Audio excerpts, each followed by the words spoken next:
He shaped pop culture. Through legendary parties, ruled music, fashion, and business. But behind the flashing lights and platinum records was a darker empire being built. Now, as week 3 of Sean Diddy Combs' explosive federal trial closes, chilling allegations of kidnapping, threats, and sex trafficking take center stage. Witnesses say it wasn't just fame he controlled, it was fear. This isn't tabloid drama. This is a courtroom where the stakes are 15 years to life. And the truth may be even darker than the headlines. As the sex trafficking and racketeering case against Sean Diddy Combs wraps up its 3rd week, prosecutors aim to prove he wasn't just a music mogul, but the leader of a criminal operation. Explosive witness testimony involving kidnapping and intimidation may support their case. But will it lead to a conviction? I'm Kennedi Walker, and you're watching Law and Crime.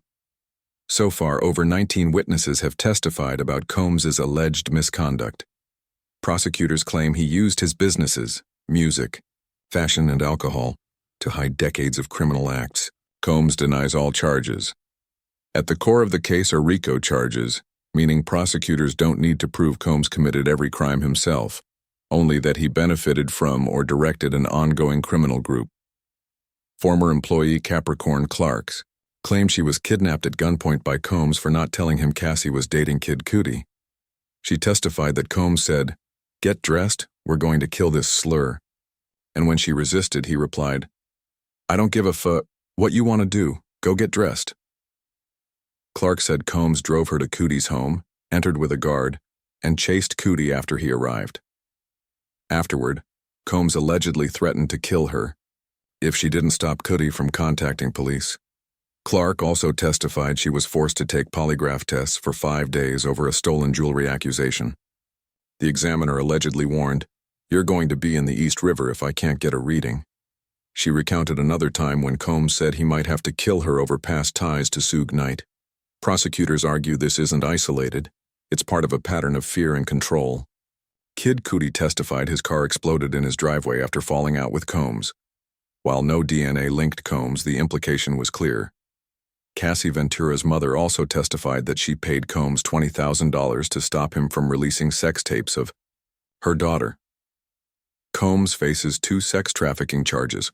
Prosecutors claim he used threats, drugs, and coercion to force Cassie into sexual acts with male escorts. Cassie testified, "I felt disgusting. I was humiliated." When asked why she went along, she replied, "I didn't feel like I had a choice." If convicted, Combs faces 15 years to life. He has pleaded not guilty. His legal team says relationships were consensual and denies any criminal operation or trafficking. This is a Law and Crime legal alert. If you were diagnosed with a brain or spinal tumor after receiving depot pack shots, you may qualify for a lawsuit. Morgan & Morgan is investigating. It's free to check. Visit forthepeople.com LCDO to learn more. Joining me now is criminal defense attorney and former prosecutor Randy Zeelan.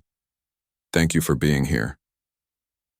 Randy, thank you for having me. Kennedi, have prosecutors made their case? Randy, it depends on the charge. The most serious one is sex trafficking. It carries a minimum 15-year sentence. But I don't think the government has proven it. Cassie Ventura's own messages and actions undermine the claim of coercion. She seemed willing, even encouraging. That weakens the sex trafficking charge. As for RICO, the government has built a stronger case. They've shown extortion, wire fraud, drug offenses. But RICO requires a business purpose. This enterprise appears focused on satisfying Combs' personal desires, not making money. That might confuse the jury. Kennedi, could expert testimony help explain Cassie's behavior? Randy, it might, but the expert didn't treat Cassie directly. Jurors often dismiss theories that aren't personal. Plus, real-time messages carry more weight than years-later testimony. Kennedi, what testimony stood out to you? Randy, ironically, the government's own witnesses weakened their case. They proved Combs acted monstrously, but not necessarily. That he committed sex trafficking or ran a criminal enterprise. Kennedi, What about Capricorn Clark's story? Randy. She worked for Combs for 20 years. Despite serious claims, she tried to get her job back in 2024. That kills her credibility. Kennedy. And Kid Cootie's car explosion? Randy.